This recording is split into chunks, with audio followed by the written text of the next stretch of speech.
Hey folks, end all be all here, and we are back with week two. And it's going to be an exciting week because this is the week that we have unlocked Maul. And as you guys know, I don't have Lord Vader, so I plan to use Maul in the lead position.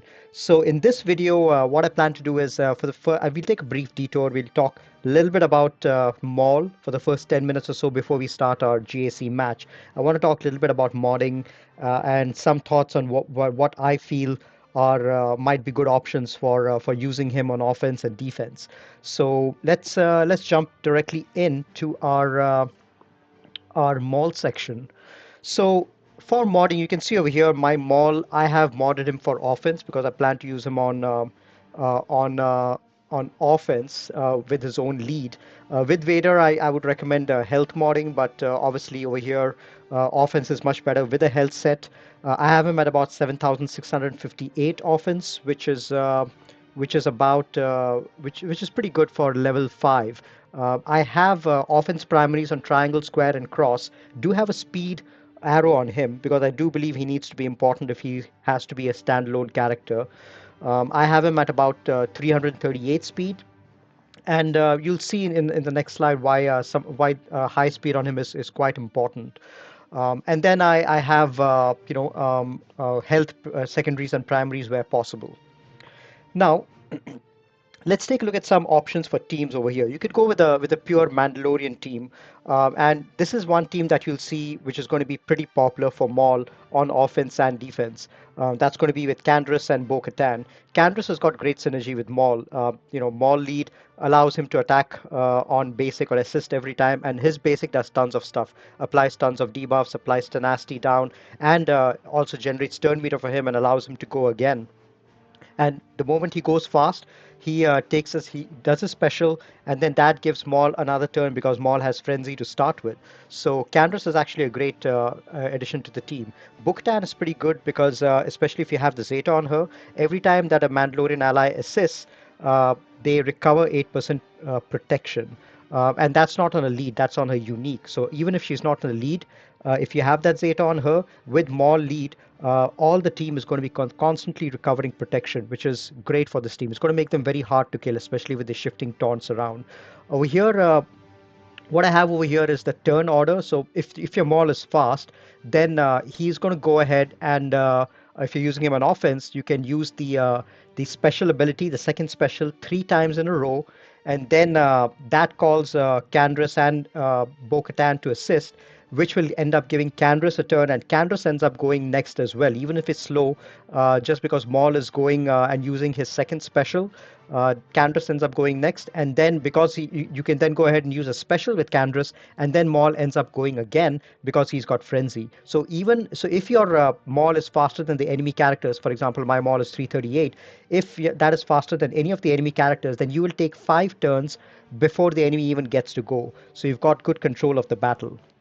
So that's the first team. The second team is, if you want, you can use Armorer over there as well. Armorer is great because she's another character who you can get really really fast, 320, 330, no problem at all. So ideally, if you can put Armorer one speed less than Maul, then this could be the sequence of operations. You can have Maul go first and use his special ability, the second special, and then Armorer goes and uses her special ability to call a mass assist on everyone. And then because Maul has frenzy, he gets a turn, and then because he uses his special ability first, he gets 5 stacks of anguish instead of the 3 that he starts with. So he can take 5 turns in a row, and then because Candace is assisting all the while, he'll gain tons of turn meter and he'll get to go again. So you'll basically have 8 turns before the enemy even gets to go if your Maul and Armorer are faster than the enemy. 8 turns is huge, especially in a 3v3 scenario. It can allow you to zerg down 1 or 2 characters before the enemy team is even allowed to go. Plus, unlike Bo-Katan, who gives protection on assists, Armorer gives protection just with her Beskar ingots. So that's great to have as well. And Armorer in general is extremely tanky. And you need tanky people in this team because they'll be getting the taunt. My Armorer at G12 has got like 91k protection alone. So she's going to be end up taunting even at G11. at G12, sorry. She's got 91k protection. So if, at G13, she's definitely going to be way more tankier and way faster as well. Another option that you can use with Mandalorians is Maul with Candrass and Bam. Bam is another good insurance to have because anytime anyone goes below certain health, Bam can always go and give them damage immunity, especially to Candrass if he's taunting all the time. And he's got in general a pretty decent kit as well. Of course, that means taking him away from IG and Quill, which is why this might not be my preferred option. But this one might be better for slower teams. So here you go with Maul goes first, uses a special, and then if your Bam is reasonably fast, he can go next and get into his Whistling Bird stance. And then, because Maul is already gone, he's got 5 stacks of anguish, so he takes 5 turns in a row, and then Candrass then gets to go again and assist as well. And all of that is generating whistling birds for Bam. And then when Bam finally gets to go, he ends up unloading 20 whistling birds on the enemy and deletes a bunch of people. So this might be good against slow teams because it's not possible to get your Bam really as fast as Maul, but this can do a decent job as well. All right. Next is this one is coming up to be a pretty popular option both in 3v3 and 5v5. Watt. Now, why do people like to use Watt in Maul with Maul teams? It's because Watt starts off with a bonus turn, and the moment he uses his special to land a tech on someone on the team, that gives Maul an immediate turn because Maul has frenzy. And then once Watt goes, then Maul goes. You can use a special with Maul, and because you use a special, and because Maul is really fast, if he is faster than the enemy team, Maul can then take 5 turns in a row. And all these turns that he's taking, all these 6 turns that Maul is taking, is going to be followed by assists from Django. And especially if you've got a Relic Django with his basics, he's going to be laying out a ton of damage. So this is a really very strong team that you can take on offense primarily. You can take down Darth Revan teams with it. You can take down weaker gas teams, with Echo um, uh, Echo and Arc and all of those. And then you can take out a few other good squads as well. I think JKL also probably might fall to this. Finn squads definitely you can take it out pretty easily. So a lot of decent squads can be taken out, especially if they don't have a turn meter gain mechanic, and if they are able to if you're able to get ahead of them in speed. You can get typically about 7 to 8 turns in a row without the enemy even taking a single turn, and you can annihilate someone else. So that's the advantage of Watt because you get a bonus turn and you give Mando a bonus, you give Maul a bonus turn, and you if your Maul is fast enough, he can then follow it up with 5 turns in a row. Another option could be, if you don't want to, if you're using Django with your separatist squads, another option could be to use Thrawn, a really fast Thrawn, and again a Thrawn who is one speed less than Maul. So if I have my Maul, for example, at 338, if I have my Thrawn at 337, what happens is Watt takes a bonus turn, Maul gets to go and does his first special, which gives him an additional 2 stacks of anguish, and then he if he's fast enough, 338, he goes next and then takes 5 turns in a row. He does his second special row after row, and then at the end of it, and all with escalating damage. And at the end of it, because your Thrawn is one speed less than him, he gets to go and passes the turn back to Mando, who can then do his special again, gain additional stacks of anguish. And if with this special, if he's able to kill anyone, then he gains 5 stacks of anguish right there. So this is another one of those great teams where you can take turn after turn after turn, and then Thrawn has got the fracture ability as well for additional control. Good chance of ending with high banners over here as well. And then you've got Gideon as another good option. Again, if you have your Gideon at one speed lower than Maul, same order of operations. Your Watt goes first, gives the tech to either Mando, Maul, or Gideon. I like to give the weapons tech to Maul, especially if you want to prevent revives. If you've got like Django or Boba on the opposite team, or you could also give taunting tech to him just so that he is cleansed of debuffs and he regenerates protection, because with each time he uses his second special, he ends up losing a certain amount of health each time he gains anguish. So in this also, the same order of operations, you what gives the bonus the tech to Maul, and then Maul takes a turn, and if he's fast enough, he takes an immediate turn again after his special, takes 5 turns in a row. Gideon gets to go because he's 1 speed slower than Maul, reduces everyone's turn meter, and then Maul gets to go next because he's the fastest on the team, and does another special, um, and then um, um, and then Gideon goes again because he's the next fastest, and he can apply an armor shred, and then followed up with a bunch of other characters going. So in this particular case, you, especially if your Gideon is 1 speed lower than Maul, you have a chance of taking 8 to 10 turns in a row before the enemy even gets to move, especially if your Maul and Gideon are faster than the enemy team, which means that you'll typically tend to annihilate them before they even get to move. So this might be another good combination as well. I might try some of these combinations in my future matches. You'll get to see some of them. But in most cases, I might just keep Maul and Watt on defense with one of the Mandos or one of these characters. Let's see.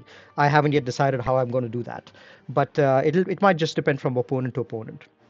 All right. So now that we have covered briefly my thoughts on Maul, let's go over to my current Grand Arena, and we can talk about my current opponent.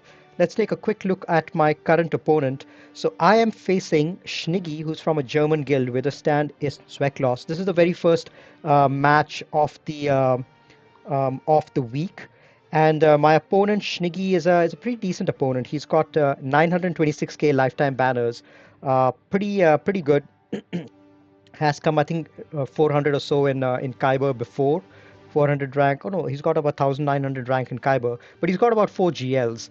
Uh, he doesn't have JML, but he's got the other four, and he's got an executor as well, a 7-star executor. So it's going to be an interesting match. So for my defense, what I decided to go was slightly defense heavy, heavier than I usually go, because my opponent likes to go light defense. At the max, he will keep one GL on defense. But I've kept my Ray down here with Padme, DR, and JKL. And then up north, I've kept another GL, my SLKR, with Gas, Rex, Finn, and CLS as well. So all tough teams, nothing really easy over here. And at the back, I've kept my somewhat weaker teams, because my goal was to make my opponent choose between the top zone and the bottom zone, and preferably lose banners quite a lot. So you can see over here, I've got quite a few tougher teams. I mean, I've got Grievous, not really anything that can be cheesed. I've got Dengar with Nest. I've got uh, Night Sisters with Newt. I've got Crew, and then I've got Dooku with some Separatists. So nothing really which can be cheesed. At the least, it'll cause loss of banners. And then at the back, I've kept my Empire and Executors over here. So let's go over and take a look at my opponent's top zone. Nothing really that impressive in the top zone, pretty weak teams. In the bottom zone also, I don't see a GL, but I do see a JKL and a Veers team, which I really haven't faced in a 3v3 scenario. Most people usually keep Veers on offense. But let's go ahead and get started with our match. We are actually going to go with the Veers match first. I'm going to do a mirror match over here. And I check the speeds. My Veers and Piet and all are much faster than the enemies, so I get to go first. And the goal is to be able to take them out before they even get to move. So give the tech to the Mark II um, Dark, and then take out General Veers right away.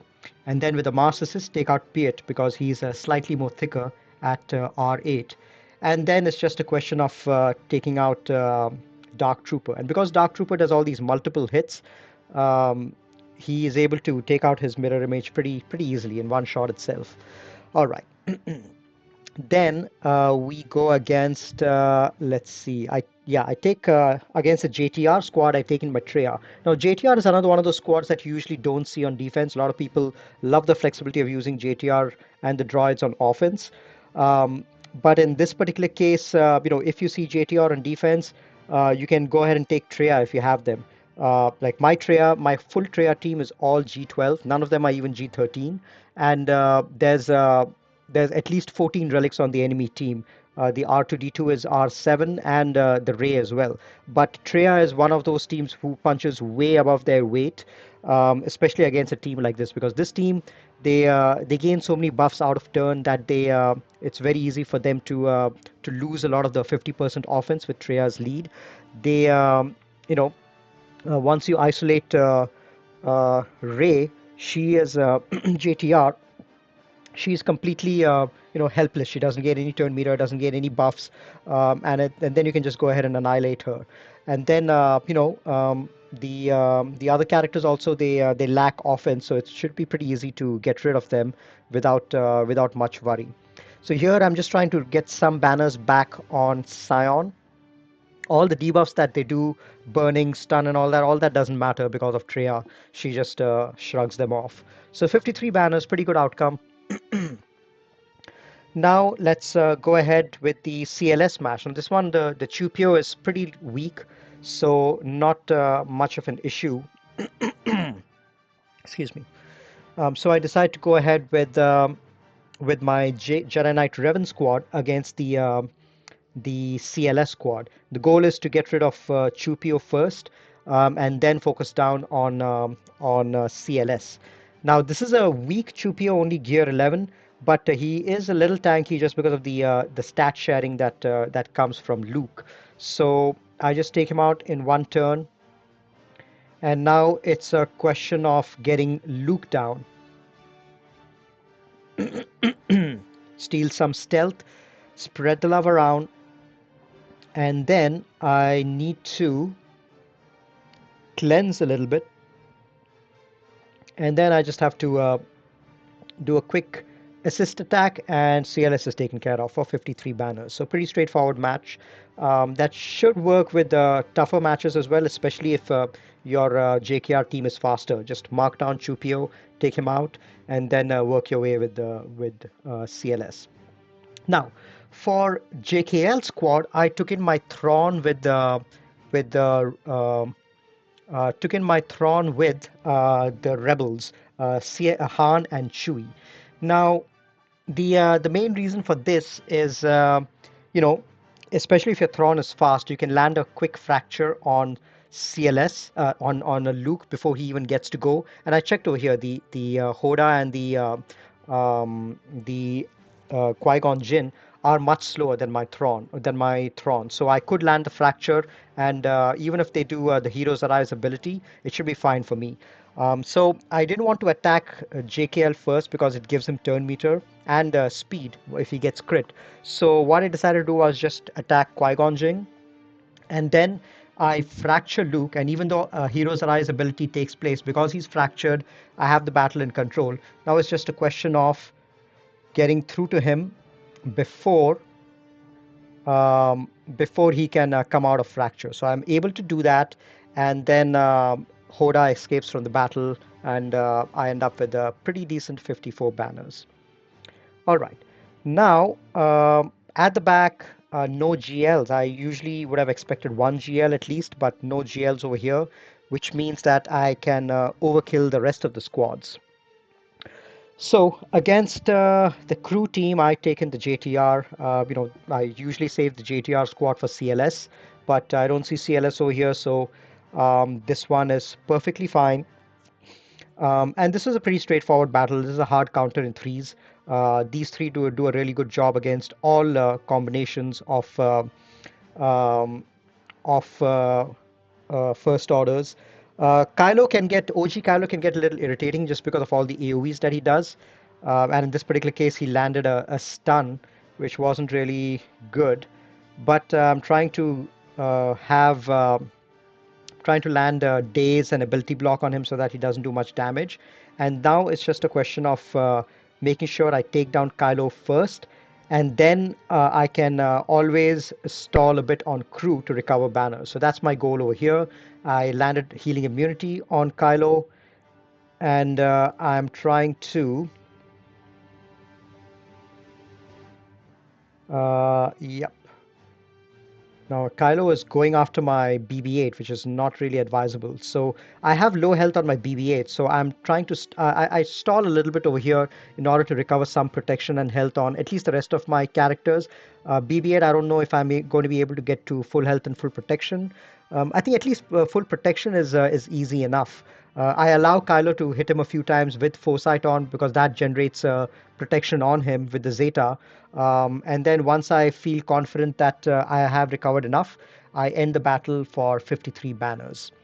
So that one is taken care of. Now, let's see which one we are going for next. All right. So, first order, another really great hard counter to first order is Bad Batch.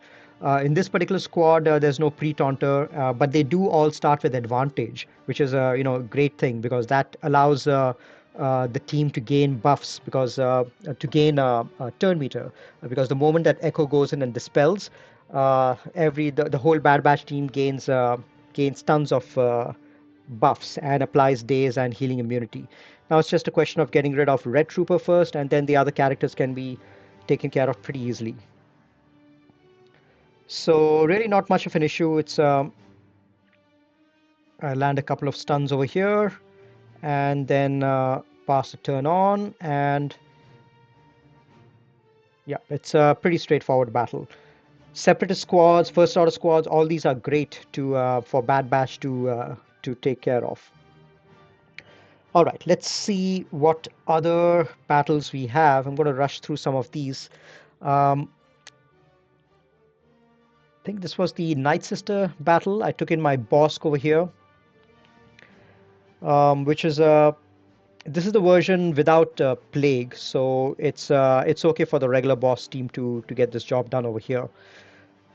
The spirit is Night Sister spirit is not really very geared up, so nothing much to worry about. So I'm just trying to attack the weakest character over here in order to get some get progress towards my contract. They do have a lot of stuns, but it's fine. I should be able to take care of this squad easily enough. Yeah, I hit that dispel from Asajj. There we go. We have got our contract. Now it's just a question of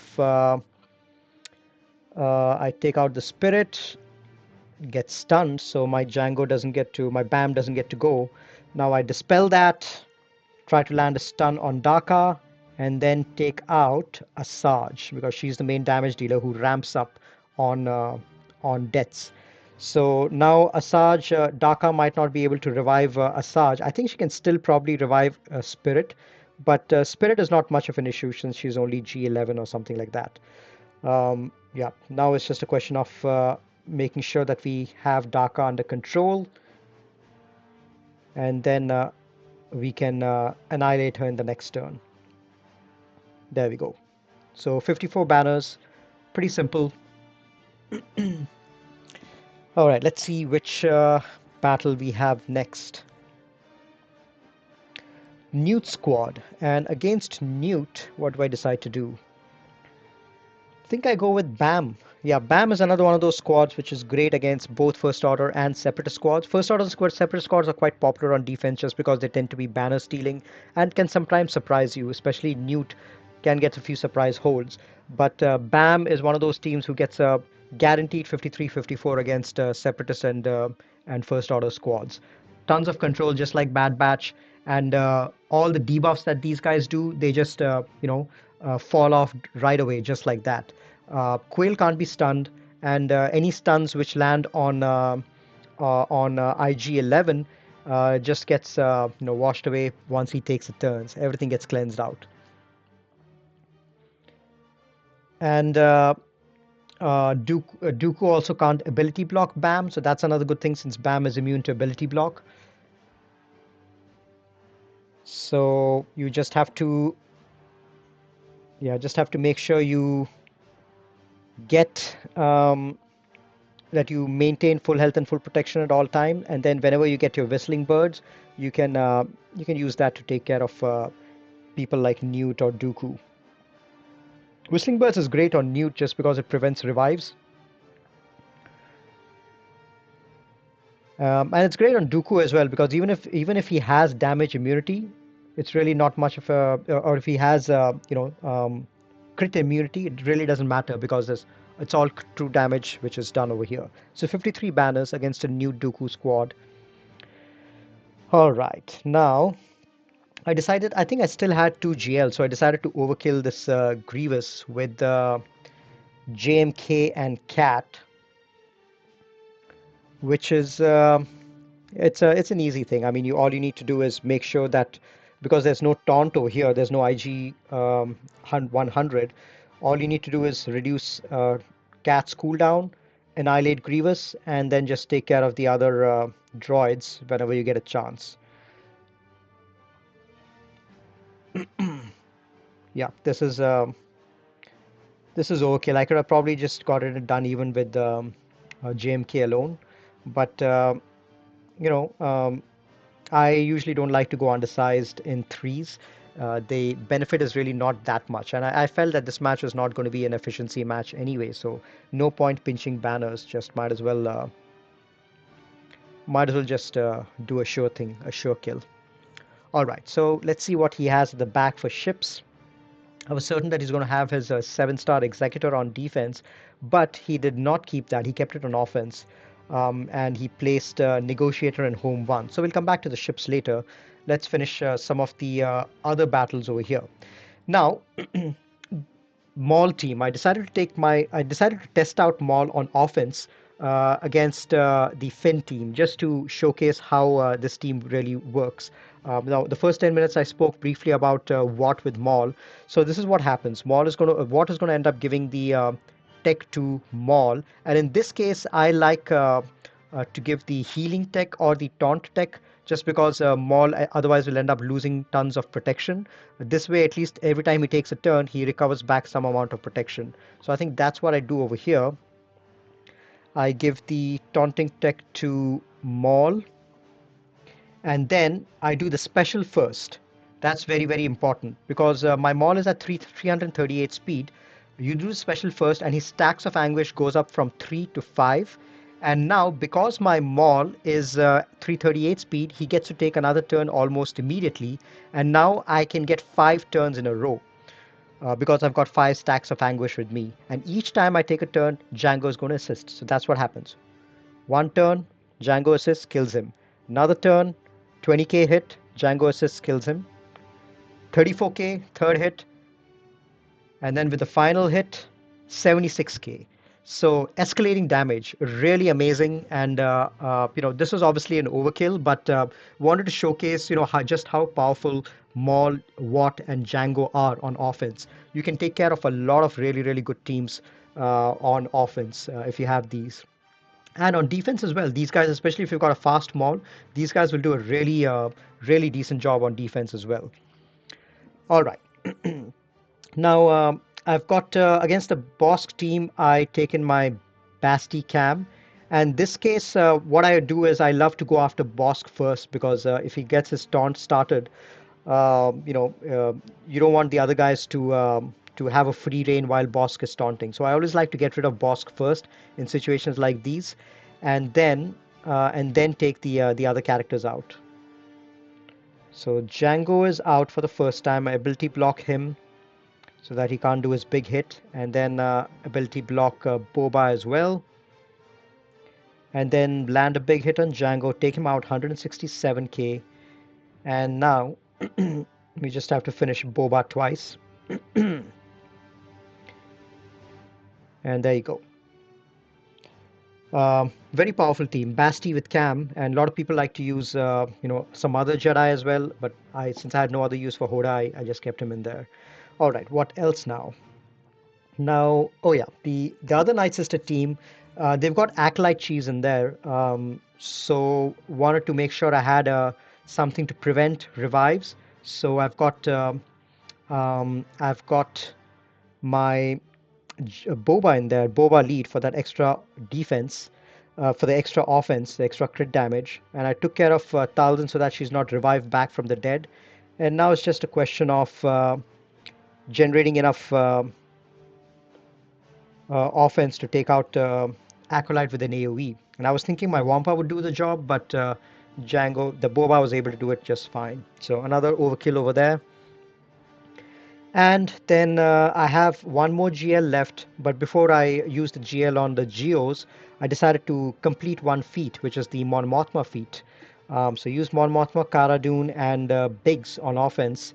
This is my go-to team in threes. In fives, I like to use the Turn Meter train version with Pow and all those other guys, Biston, Scout, and all those guys. But in threes, I really love Cara and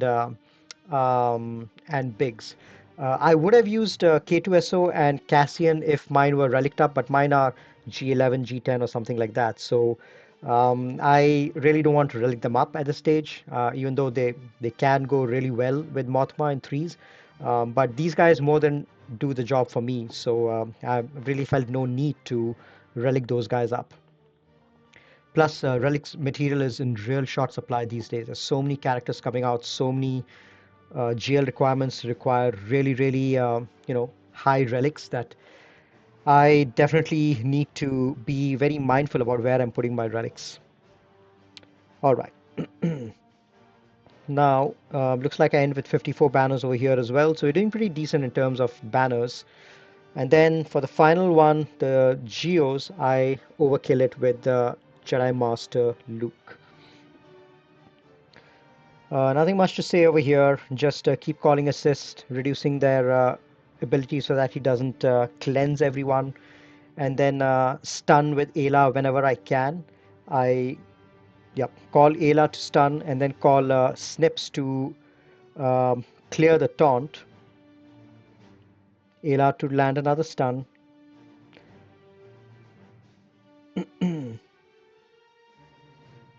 and it's a pretty straightforward battle. I could have probably gone undersized with just a couple of Jedi and would have been perfectly fine. But, you know, overkill is underrated. All right. So this team is taken care of. Couldn't recover full protection on JML, but 53 is good enough. We're not counting banners. All right, now it's just a ship zone left, so I decided to go ahead and get that completed. I'm not going to show the full ship zone or give full commentary over there. It's it's a regular negotiator mirror. I end up losing Anakin pretty early actually over here after I take out the enemy Anakin, which is why this battle ends up going a little longer than expected. So with my ultimate, I take out Anakin, but they are able to take out my Anakin as well, which is why the battle drags on, and I end up getting pretty poor banners. They end up calling all of their reinforcements, and it gets ugly. I try to recover protection banners and all that. I try to get rid of them as soon as I can. But just before I'm able to get rid of the final guys, um, yeah, they end up doing an ultimate and end up taking tons of banners from me. You can see over here, the full 100% of their reinforcements is coming out now, and you can see right now, just before I end up doing the ultimate, taking that guy out, they do the ultimate and strip 4 or 5 banners from me. So very poor banners over there, 56. But Rebel Mirror is usually high banners. I taken a couple of reinforcements and take out Y-Wing and Biggs first, and then just take out Han's Millennium Falcon to end with about 67 banners. So there we go. Our total score, final score ended up being 3161, which is great, which means my opponent needs to get an average of 16 ships and 54 almost in the character zones in order to beat me. And that's going to put pressure on him, especially with the 2 GLs and a gas and a DR and all those other squads in there. So let me show you how my opponent Shniggy finally did end up doing. They ended up having a couple of losses on Darth Revan, and you can't see over here, but let me actually get rid of the bottom one. Yeah, 4 battles on my Ray. So I think they took in the Sith Eternal against it and lost, because Sith Eternal has a tough time with when Armorer gives the Beskar tech to Ray, because every time Ray does bonus protection and she takes a turn, she regenerates that bonus protection. So Sith Eternal team have a tough time when Armorer is paired in with Ray. So I think that's what tripped him up, and he took three more battles in order to get through. Total of four battles. I bet he ended up using at least a couple of GLs out there, if not more. Um, and that's why you can see that he struggled quite a lot. Down south, he had four battles against the Grievous and two battles against Crew. All other teams were one shot, but all of this took up a lot of teams from him, sucked up a lot of team. And the only team that he was even able to attempt over here, probably with a GL, was my own SLKR. Got one battle against it, took out everyone except SLKR, but didn't even touch the other teams, probably because they didn't have any other teams left. So pretty good outcome. My opponent had four GLs on offense, but still ended up clearing only two zones. So I was pretty happy with this result. I've got a couple of other good opponents setting really hard defenses in my next couple of matches. So I'm looking forward to having to outwitting them in those matches. Let's see if some of the matches are interesting, I might record commentary for them and upload it as well. But until then, I will catch you guys later. Hope you guys are having a great GAC. I will catch you guys soon. Until then, happy gaming and have a great week.